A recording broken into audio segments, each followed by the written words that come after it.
আজকে আমরা আমাদের ভাইকে হারিয়ে ফেলেছি। এটা কি বলছো তুমি? আমার ছেলে কোথায়? ওকে কোথায় হারিয়ে ফেলেছো তোমরা? আম্মু, ওকে আমরা হারাইনি, ও এই দুনিয়া ছেড়েই চলে গেছে আম্মু। কি কি বলছো তুমি? কি বলতে চাচ্ছ? হে আল্লাহ, আমার উপরে রহম করো। এ কথা বলতে না বলতে সকিনা বেহুশ হয়ে যায়। আব্দুল্লাহ অনেক চেষ্টা করতে থাকে সকিনার জ্ঞান ফেরানোর, কিন্তু কোনোভাবেই সকিনার জ্ঞান ফিরে না। পানি ছিটানোর পর সকিনার জ্ঞান ফিরে আসে। হে আল্লাহ, হে আমার মালিক, আজকে আমার কি হয়ে গেল? আমার কলিজার টুকরা বাচ্চাটাকে কেন তুমি আমার কাছ থেকে ছিনিয়ে নিলে খোদা?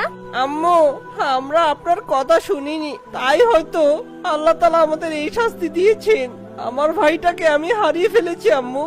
না বউ, এর জন্য আমি দায়ী। আমার উচিত হয়নি আমার বাচ্চাকে নিয়ে নদীর মাঝখানে যাওয়া। এই কারণে আল্লাহ তাআলা আমাকে শাস্তি দিয়েছেন, আমার সন্তানটা কেড়ে নিয়েছেন। বিবি, আমি তোমার অপরাধী। হে খোদা, আমার তোমার উপরে পূর্ণ বিশ্বাস আছে। আমি সব সময় তোমার ইবাদত করি মাওলা। আমি তোমার বান্দা। আমি জানি আমার সন্তান যেখানেই থাকবে তুমি তাকে হেফাজতে রাখবে। হে আল্লাহ, তুমি সর্বশক্তিমান। যেভাবে তুমি হযরত ইউনূস আলাইহিস সালামকে মাছের পেটের মধ্যে 40 দিন জীবিত রেখেছিলে, ঠিক সেইভাবে কুমিরের পেটে আমার সন্তানকে তুমি জীবিত রেখো। যদি এটা না হয়, তোমার এই বান্দা আর একজন মা তার মনের বিশ্বাস ভেঙে যাবে। হে আমার রহমতের মালিক, তোমার রহমত নাজিল করো। হে আল্লাহ, তুমি তোমার বান্দার এই দোয়া কবুল করো খোদা। তোমার ইচ্ছা ছাড়া গাছের একটা পাতাও নড়ে না। তুমি কি না পারো খোদা? আর তোমার সামনে একটা কুমির তো কিছুই না। হে আল্লাহ, তোমার রহমত নাজিল করো খোদা। তুমি সর্বশক্তিমান খোদা। এই বলে ওরা তিনজন মিলে আল্লাহর কাছে মোনাজাত করে, আর মোনাজাতে অনেক কান্নাকাটি করতে থাকে। ঠিক সেই সময় আকাশে গর্জন উঠতে থাকে, বাতাস খুব জোরে চলতে থাকে। যেই কুমিরটা করিমকে খেয়ে ফেলেছে, সেই কুমিরটা নদীর কিনারায় চলে আসে। ঠিক তখনই করিম কুমিরের পেটের ভিতরে আল্লাহর কাছে মোনাজাত করতে থাকে আর দোয়া করে। হে আমার আল্লাহ, তুমি আমাকে এখনো জীবিত রেখেছো। আমার মনে হয় আমার মা আমার জন্য দোয়া করেছে। আমি জানি আমার মার দোয়া কখনো ফেরত যেতে পারে না। আল্লাহ তাআলা আমার মার দোয়া কবুল করেছেন এবং আমাকে এখনো জীবিত রেখেছেন। এই কুমিরটার পেটটা এত বড়, মনে হচ্ছে যেন একটা বড় ঘর। আমার মনে হচ্ছে আমি এখনো জীবিত আছি, কারণ আমার মা আমার জন্য দোয়া করেছেন। আল্লাহ তাআলা তো হযরত ইউনূস আলাইহিস সালামকেও একটা মাছের পেটে জীবিত রেখেছিলেন। সেও তো আল্লাহ তাআলার একজন নেক বান্দা ছিল, আর এই জন্যই আল্লাহ তাআলা হয়তো আমাকে জীবিত রেখেছেন। হে আল্লাহ, তোমার দরবারে লাখ লাখ শুকরিয়া। এখন তোমার কাছে একটাই দোয়া, আমাকে তাড়াতাড়ি আমার আম্মাজানের কাছে পৌঁছে দাও। আমাকে ছাড়া তিনি বোধহয় অনেক কষ্টে আছেন। হয়তোবা আমার মা অনেক অসুস্থ হয়ে গেছে, খাওয়া দাওয়া ছেড়ে দিয়েছে।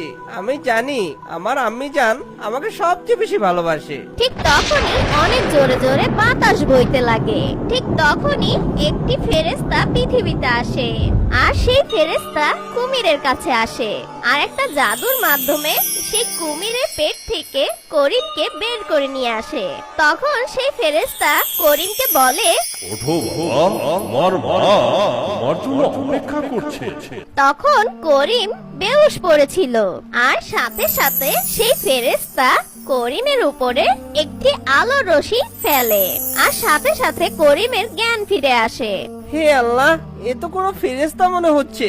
আপনি ফেরেশতা নন? আপনি তো একজন ফেরেশতা, তাই না? হ্যাঁ, আমি আল্লাহ তাআলা একজন নেক ফেরেশতা। আমি আল্লাহ তাআলার হুকুমে তোমাকে এই কুমিরের পেট থেকে বাঁচাতে এসেছি। যারা আল্লাহর উপর ভরসা রাখে, আল্লাহর হুকুমে আমি তাদেরকে রক্ষা করতে এই দুনিয়াতে আসি। হে আল্লাহ, তোমার দরবারে লাখ লাখ শুকরিয়া। তুমি সবার দোয়া শুনো। আমার বিশ্বাস আরো দৃঢ় হয়েছে তোমার প্রতি। এরপর সেই নেক ফেরেশতা বলতে থাকে, শোনো করিম, তুমি তোমার বাবা মাকে কখনো কষ্ট দিবে না। সবসময় তাদের উপদেশ মেনে চলবে আর নামাজ কায়েম করবে, কোরআন তেলাওয়াত করবে। নামাজ আমাদের জন্য ফরজ, আর কোরআন তেলাওয়াত করলে আল্লাহ তাআলা আমাদের সকল ধরনের বিপদ আপদ থেকে রক্ষা করেন। যদি আল্লাহ তাআলার কোনো নেক বান্দা কোনো বিপদে পড়ে, তখন আল্লাহ তাআলা তার নেক ফেরেশতাদের সেখানে পাঠিয়ে দেন আর সেই বান্দাকে সাহায্য করেন। এই না, এটা একটা জাদুর গালিচা, এখানে তুমি বসে পড়ো, এটা তোমাকে তোমার ঘরে পৌঁছে দেবে। করিম আল্লাহ তাআলা শুকরিয়া আদায় করে সেই গালিচায় বসে পড়ে, আর সেই গালিচা মেঘের উপর দিয়ে করিমকে তার বাড়ি পৌঁছে দেয়। হে জাদুর গালিচা, তোমাকে অনেক শুকরিয়া, তুমি এখন যেতে পারো।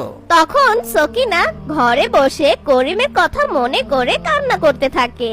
হে খোদা, আমার কলিজার টুকরা আমার কাছ থেকে আলাদা হয়ে গেছে, আমার যে কি কষ্ট লাগছে। ঠিক তখনই ঘরের বাইরে দরজাটা নক করতে থাকে, আর তারা তিনজন ঘরের দরজার কাছে চলে যায়। আর দরজা খুলতে না খুলতেই তারা দেখে করিম তাদের সামনে দাঁড়িয়ে আছে। এই দেখে রহিম অনেক খুশি হয়ে যায়। হে আল্লাহ, তোমার দরবারে লাখ লাখ শুকরিয়া, আমার ভাই আমার কাছে ফিরে এসেছে। হে আল্লাহ, তোমার দরবারে লাখ লাখ শুকরিয়া। হে খোদা, তুমি আমার বাচ্চাকে আমার কাছে ফিরিয়ে দিয়েছো। আম্মি জান, আমিও অনেক কান্না করেছি। আম্মি জান, আমি আপনাকে অনেক ভালোবাসি। আমিও তোমাকে অনেক ভালোবাসি আমার বাচ্চা। হে খোদা, তোমার দরবারে লাখ লাখ শুকরিয়া। ঠিক তখনই ওরা সবাই মিলে আল্লাহর দরবারে মোনাজাত করতে থাকে। হে খোদা, আমাদের নামাজ পড়ার তৌফিক দান করো, আর আমার ঈমান শক্ত করে দাও। আমি যেন সব সময় তোমার ইবাদত বন্দেগে মশগুল থাকি। হে খোদা, আমরা সব মুসলমান যেন তোমার ইসলামের পথে চলতে পারি, সেই তৌফিক সবাইকে দান করো খোদা। তুমি সর্ব